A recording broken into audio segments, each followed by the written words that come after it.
Halo, selamat pagi. Kami dari El Pietro. Selamat datang di Bicara Branding.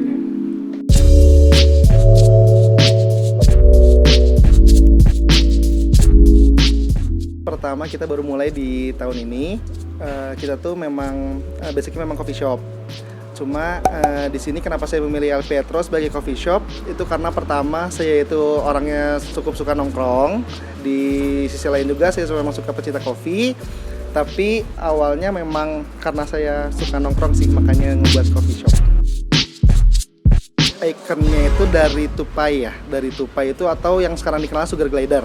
Kalau misalnya sugar glider itu kenapa kita memilih itu? Pertama, kalau misalnya saya menganalogikan, kalau misalnya tupai, dia itu kalau misalnya lewat misalnya di atas kita ngelihat dia tuh menjadi pusat perhatian pertama, karena kita ingin menjadi coffee shop kita itu beda daripada yang lain, menjadi pusat perhatian. Terus yang kedua, kita itu kenapa memilih sugar glider yang bisa terbang ke sana kemari dari pohon satu ke pohon yang lainnya, karena kita tidak hanya fokus di coffee shop ini. Saya akan membentangkan sayapnya lagi, tidak hanya di coffee shop gitu. Kita bisa berbisnis di lain-lain yang mencakup F&B juga, dari food and beverage itu sih. Konsepnya tribun, memang kita dikhusus untuk nongkrong. Memang biar berbau aja, dari kan kalau misalnya sampai saat ini kan ada gap-gapan tuh. Kalau orang Bandung biasa geng-gengan.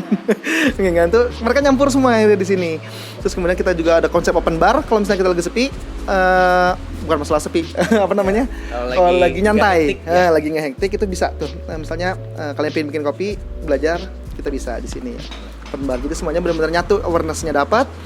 Terus kemudian sesama konsumen juga kita jadi dekat. Paling ke arah sana sih kita.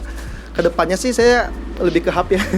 Pingin kayak misalnya bukan, makanya di sini kenapa Pietronya nggak ada kopinya, karena di sini Pietro itu hanya salah satu bidang di coffee shop. Tapi kedepannya mungkin ada Pietro Resto, mungkin ada Pietro Club mungkin. Amin gitu dulu aja. Mungkin iya. Kalau dari target marketnya sih untuk middle ya, orang-orang yang mungkin remaja, yang tongkrongan, kuliahan, terus mungkin ada yang kerja juga sambil nugas di sini, sama anak-anak tongkrongan SMA sih sekarang ya banyak datang. Coffee di kita coffee shop entertainment. Jadi sebenarnya yang kita jual nggak cuma kopinya doang. Kalau dari kopinya sendiri, kita bikin fusion coffee, itu signature drinknya dari kita. 3 menu inilah yang bakalan kita up. Kenapa kita up? Karena kalian gak akan bisa dapetin menu ini di coffee shop lain. 3 menu itu, yang pertama ada El Cafe. El Cafe itu es kopi susunya kita. Terus ada El Cafe Mint, es kopi susu ditambah esen mint. Itu kan jarang terjadi di kota besar. Terus yang ketiga itu ada El Cafe Pina. El Cafe Pina tuh black coffee. Kita pakai essence pineapple, jadi rasanya manis plus asam-asam gitu. Maksudnya coffee shop entertainment itu kita selalu bikin event yang emang nge-guide-nya itu nge-reach community sih sebenarnya. Kita cari dulu anak-anak muda, terus yang punya komunitas. Kayak contohnya kemarin kita sempet kolaborasi itu sama Strong Money, sama komunitas sepeda juga dari Ulin Bike. Kita lebih cari komunitas-komunitas yang kegiatannya positif sih. Pokoknya gimana caranya Pietro ini tuh bisa menjadi tempat yang nyaman untuk komunitas-komunitas yang ada di Bandung yang kegiatannya positif, kita fasilitasi, sekalian juga mereka nongkrong juga. Dan di sanalah kita bikin konsep vibes yang dibikin senyaman mungkin, yang cocok untuk anak muda, sehingga masyarakat sekitar atau customer tuh bisa datang lagi repeat gitu kesininya. El Appetit itu tuh jadi konsepnya tuh live cooking. Live cooking itu kita diadakan 2 minggu sekali karena kita di sini belum ada makanan, bukan yang nggak ada, belum ada makanan. Jadi kita bagaimana menarik dengan menu-menu yang benar-benar Jumat tuh kan akhir dari minggu. Dari minggu tuh melepas kerja apa segala macam nongkrong. Nah kita tuh sajikan dengan menu-menu yang kita khususnya sih kita nembaknya dari Spanyol ya, atau dari Eropa gitu, makanan-makanan Eropa yang benar-benar cuma diadakan 2 minggu sekali, dengan ada live cooking, dengan ada yang masak langsung. Terus habis itu kita juga ada kokinya juga, dan kita juga penawaran paket yang cukup bersahabat di kantong. Nah itu mungkin acara yang paling continue sih sistem kita itu live cooking di setiap 2 minggu sekali di El Appetit itu. dengan menu yang berbeda-beda.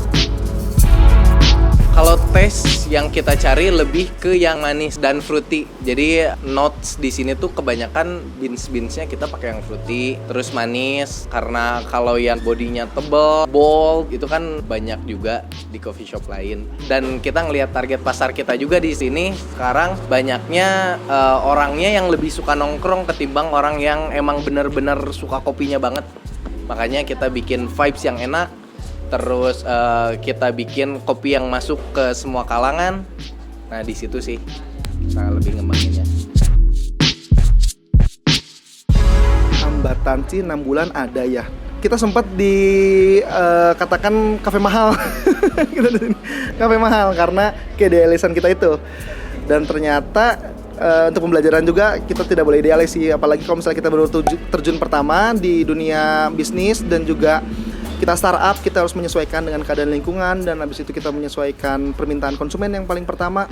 Terus kemudian kita harus terus belajar lagi untuk bagaimana nih caranya untuk setidaknya untuk di saat ini kita bisa booming dan untuk masa depannya, untuk forecast ke depannya kita membuat gebrakan-gebrakan atau ciri khas tertentu yang membuat coffee shop ini tuh beda dari yang lain. Seperti itu. Hambatannya sih paling itu sih, kita turun sepi. Kita pernah tuh satu shift 0 nggak ada pendapatan tuh, kita pernah.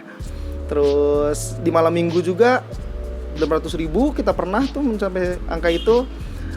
Beberapa kali juga ya kita benar-benar nggak ada pelanggan, jadi baristanya juga di sini nggak gabut, nggak ada kerjaan.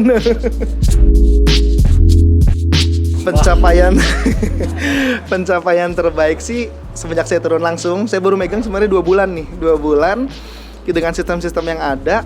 Nggak tahu kenapa, alhamdulillah mungkin marketing awan karena doa dan juga giat-giat usaha dan juga kita open minded, selalu pingin belajar, jangan pernah pingin kita tuh merasa tahu atau merasa puas. Ya alhamdulillah sebenarnya kita kaget sih sebenarnya dengan flow yang sekarang ada.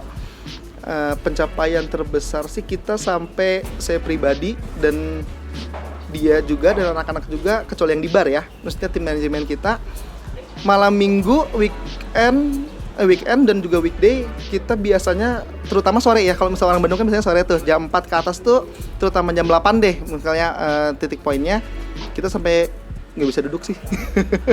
Jadi benar-benar diutamakan sama konsumen gitu, sama kuantiti kita untuk di meja fasilitas malah sekarang kurang.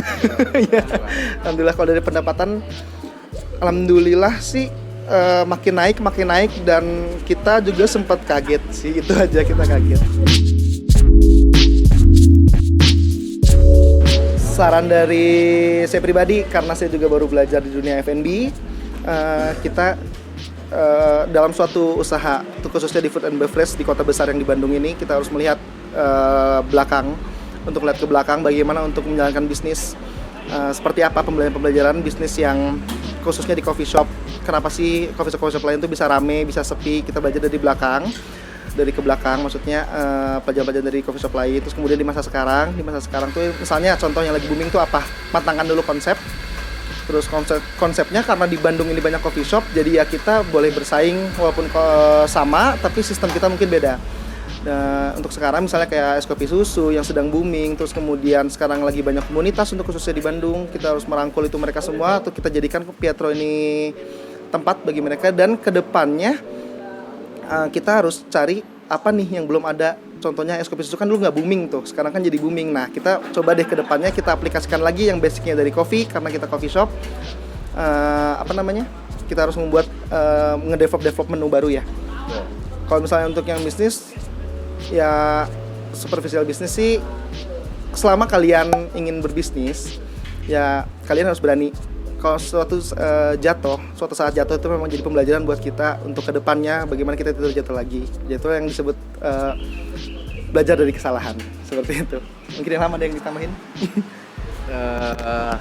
Kalau saran sih, kalau untuk buka coffee shop baru nih, teman-teman yang buka coffee shop baru, saran saya sih harus punya inovasi yang lain, harus punya pembeda coffee shop kalian sama coffee shop lain. Terus menunya yang kata Pak Dwinan tadi harus di-develop lagi, harus beda.